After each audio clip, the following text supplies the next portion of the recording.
سبيل الدموع سبيل مريح تنهد يا صاحي كي تستريح وبث الدعاء الخفي الصريح يسعك الفضاء الرحيم الفسيح. رسول اللہ صلی اللہ علیہ وسلم نے اسی لیے حسد کی مذمت بیان کی ہے. ضمر بن ثعلبہ بیان کرتے ہیں لا يزال الناس بخیر ما لم يتحاسدوا.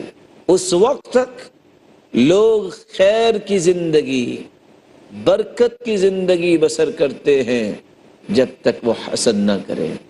جب وہ حسد کرتے ہیں تو اپنے آپ کو خیر اور بھلائی سے محروم کر لیتے ہیں. یہی وجہ ہے حسد ایک بہت ہی بھیانک بیماری ہے.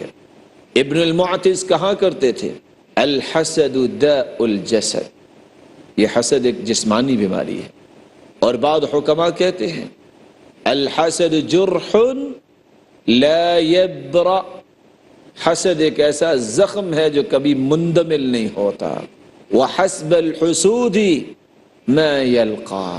اور حاسد کے لیے اتنا ہی کافی ہے کہ جس مصیبت کے اندر وہ چلا جاتا ہے حسد کی وجہ سے، ہر وقت جلن میں، ہر وقت ڈپریشن میں، اور حاسد کے لیے اتنا ہی عذاب کافی ہے جو اس کو حسد کرنے کی وجہ سے دنیا میں ہی مل جاتا ہے. حسد اور حقد ایک بہت بری عادت ہے. معاویہ رضی اللہ تعالی عنہ کہا کرتے تھے لیس فی خصال الشر اعدل من الحسد یقتل الحاسد قبل ان یصل الى المحسود. بری خصلتوں میں سے حسد سے بڑھ کے کوئی عدل والی خصلت نہیں. حاسد جب حسد کرتا ہے، محسود کو تو ابھی کچھ ہوتا نہیں، جس کے ساتھ حسد کیا جاتا ہے حاسد پہلے مر جاتا ہے. کس طرح کی موت اس کو آتی ہے؟ سکون کی موت، چین کی موت، راحت کی موت، برکت اور خیر و بھلائی کی موت اپنے ہاتھوں وہ مر جاتا ہے. ابو ہریرہ رضی اللہ تعالی عنہ روایت کرتے ہیں رسول اللہ صلی اللہ علیہ وسلم نے فرمایا لا يجتمعان في قلب عبد الایمان والحسد. انسان کے دل میں دو چیزیں اکٹھی نہیں رہ سکتی، ایک حسد اور ایک ایمان. اور ابو ہریرہ رضی اللہ تعالی عنہ روایت کرتے ہیں رسول اللہ صلی اللہ علیہ وسلم نے فرمایا ایاکم والظن. لوگوں بدگمانی سے بچ جاؤ. فإن الظن اکذب الحدیث. بدگمانی بہت جھوٹی بات ہے. ولا تجسسوا. اور جاسوسی نہ کیا کرو. ولا تحسسوا. اور کسی کے خفیہ معاملات کی ٹو نہ لگایا کرو. ولا تنافسوا. اور مقابلے بازیاں نہ کیا کرو. ولا تحاسدوا. اور آپس میں حسد نہ کیا کرو. ولا تباغضوا. اور اپنے دلوں میں ایک دوسرے کے بارے میں بغض نہ رکھا کرو. ولا تدابروا. اور نہ ہی کسی کی غیبت کیا کرو. وَكُونُوا عِبَادَ اللَّهِ إِخْوَانًا. اور اللہ کے بندے بھائی بھائی بن جاؤ. اللہ رب العزت سے دعا ہے اللہ رب العزت ہمیں حسد سے بچائے. ابو ہریرہ رضی اللہ تعالی عنہ روایت کرتے ہیں رسول اللہ صلی اللہ علیہ وسلم نے فرمایا لا يجتمعان في قلب عبد الایمان والحسد. انسان کے دل میں دو چیزیں اکٹھی نہیں رہ سکتی، ایک حسد اور ایک ایمان. اور ابو ہریرہ رضی اللہ تعالی عنہ روایت کرتے ہیں رسول اللہ صلی اللہ علیہ وسلم نے فرمایا ایاکم والظن. لوگوں بدگمانی سے بچ جاؤ. فإن الظن اکذب الحدیث. بدگمانی بہت جھوٹی بات ہے. اور جاسوسی نہ کیا کرو. ولا تحسسوا. اور کسی کے خفیہ معاملات کی ٹو نہ لگایا کرو. ولا تنافسوا. اور مقابلے بازیاں نہ کیا کرو.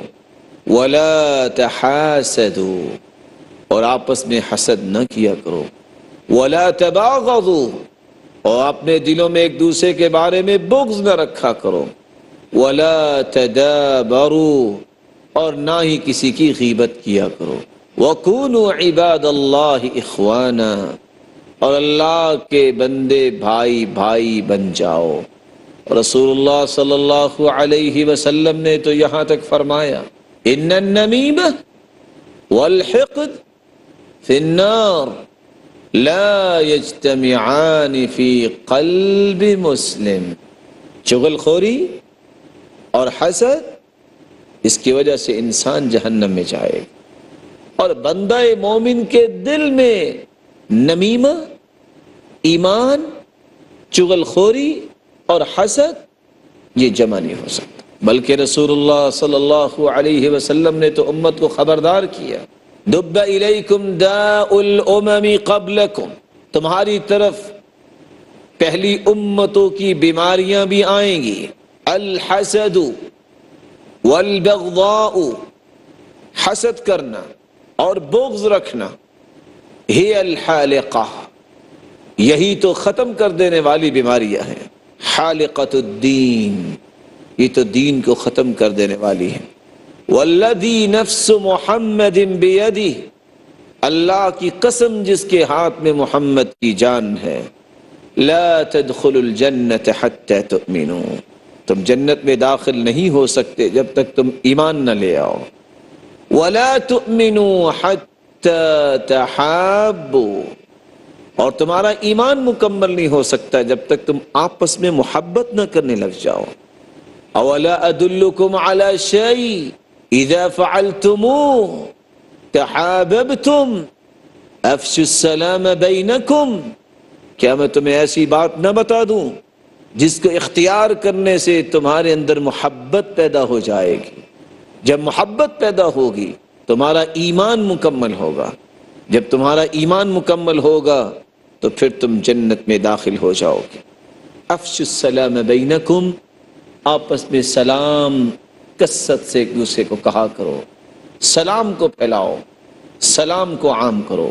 رسول اللہ صلی اللہ علیہ وسلم نے تو فرمایا تھا سیصیب امتی داء الامم الاشر والبطر والتکاثر والتشاحن والتباغض والتحاسد حتی یکون البغی، اس امت میں پہلی امتوں کی بیماریاں آ جائیں گی، شرارتیں کرنا اور تکبر کرنا اور کثرت پہ ناز کرنا اور مال کو جمع کرنے کی دوڑ لگانا، والتشاحن، اور دل میں کسی کے بارے میں برے جذبات رکھنا، والتباغض، اور کسی مسلمان کے بارے میں بغض رکھنا، والتحاسد، اور کسی مسلمان کے بارے میں دل میں حسد رکھنا، حتی یکون البغی، یہاں تک کہ انسان بغاوت پہ اتر آئے۔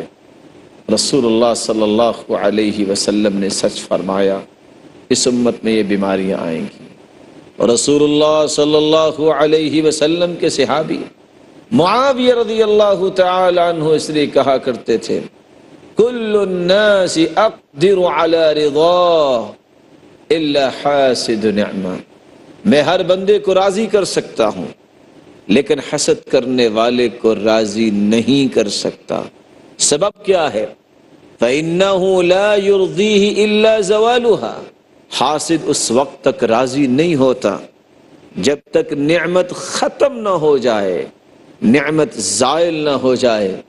اس لیے ابو ثعلبہ الخشنی رضی اللہ تعالی عنہ روایت کرتے ہیں رسول اللہ صلی اللہ علیہ وسلم نے فرمایا اذا كان ليلة النصف من شعبان، جب شعبان کا نصف ہوتا ہے، اطلع اللہ الى خلقہ، اللہ رب العزت اپنی مخلوق کی طرف جھانکتے ہیں، فیغفر للمؤمنین، مومنوں کو اللہ رب العزت معاف فرما دیتے ہیں، ویملی للکافرین، اور کافروں کو مہلت دے دیتے ہیں. وَيَغْفِرْ وَيَدَعُ أَهْلَ الْحِقْدِ بِحِقْدِهِمْ حَتَّى يَدَعُوهُ. اور جن لوگوں کے دل میں کسی کے بارے میں حسد ہوتا ہے، حقد ہوتا ہے، بغض و عداوت ہوتی ہے، تو اللہ رب العزت ان کو چھوڑ دیتے ہیں، ان کے نامہ اعمال کو دیکھنا پسند نہیں کرتے، اور ان کے بارے میں بخشش کا فیصلہ بھی نہیں ہوتا. بلکہ رسول اللہ صلی اللہ علیہ وسلم نے فرمایا فَيَغْفِرْ لِجَمِيعِ خَلْقِهِ إِلَّا لِمُشْرِكٍ أَوْ مُشَاحٍ. اللہ رب العزت ہر ایک کو معاف فرما دیتے ہیں، مشرک کو معاف نہیں کرتے، مشاحن کو معاف نہیں کرتے.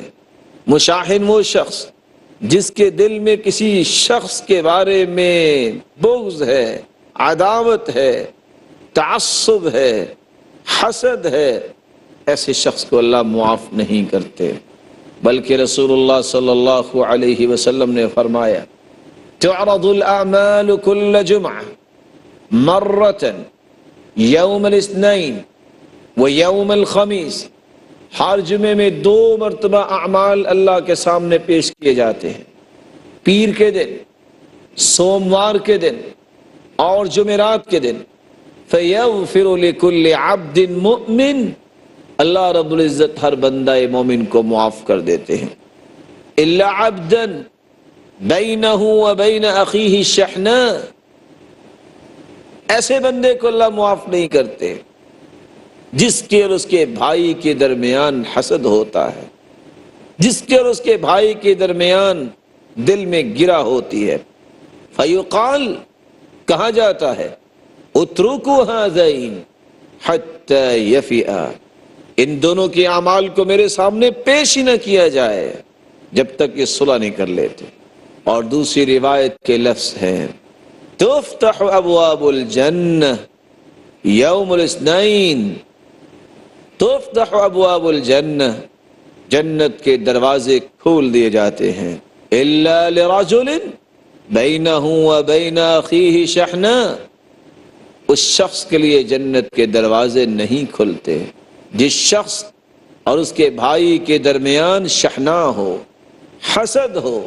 اللہ رب العزت فرماتے ہیں انظروا ہذین حتی یصطلحا. ان دونوں کو مہلت دے دو، ان کو چھوڑ دو، ان کے اعمال میرے سامنے پیش کرنے کے لائق ہی نہیں ہیں. جب تک یہ صلح نہ کر لیں، جب تک یہ اپنی محبت میں واپس نہ آ جائیں، ان کے نام اعمال کو میرے سامنے پیش ہی نہ کیا جائے.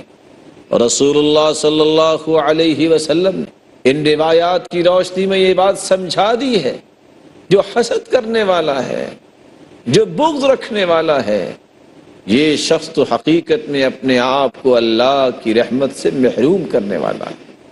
یہ شخص تو حقیقت میں اپنے آپ کو بخشش سے محروم کرنے والا ہے. یہ شخص تو اللہ رب العزت کے سامنے بے وقار ہونے والا ہے. یہ وہ شخص ہے جس کو اللہ نے عقل تو دی لیکن اس نے عقل کا صحیح استعمال نہیں کیا. یہی وجہ عبداللہ ابن عباس رضی اللہ تعالیٰ عنہ فرماتے ہیں ثلاث من لم يكن فيه واحدة منهن. 3 چیزیں جس شخص کے اندر نہ ہوں كان اللہ يغفر له ما سوى ذلك. اللہ رب العزت اس کو معاف فرما دیتے ہیں جو اس کے علاوہ ہو. ذلك لمن يشاء، جس کو چاہے. من مات لا يشرك بالله، جو شخص اس حالت میں مر جائے کہ اس نے شرک نہ کیا ہو. ولم يكن ساحرا، اور وہ جادو کرنے والا بھی نہ ہو. یتبع السحرہ، جو جادوگروں کی اتباع کرتا ہے. ولم يحقد على اخیہ، اور جو کسی مسلمان پہ حسد نہیں کرتا. یہ 3 گناہ نہ ہوں تو اللہ رب العزت اس شخص کو معاف فرما دیتے ہیں. اللہ رب العزت ہمیں حسد کی بیماری سے محفوظ فرمائے، اور اللہ رب العزت ہمیں مسلمانوں کے بارے میں نرم گوشہ اور محبت اور الفت اور خیر خواہی اور ہمدردی کے جذبات رکھنے کی توفیق عطا فرمائے. اللہ کے دین کی دعوت اور لوگوں تک پہنچانے کے لیے اس ویڈیو کو ضرور لائک، شیئر، کمنٹ اور سبسکرائب کریں.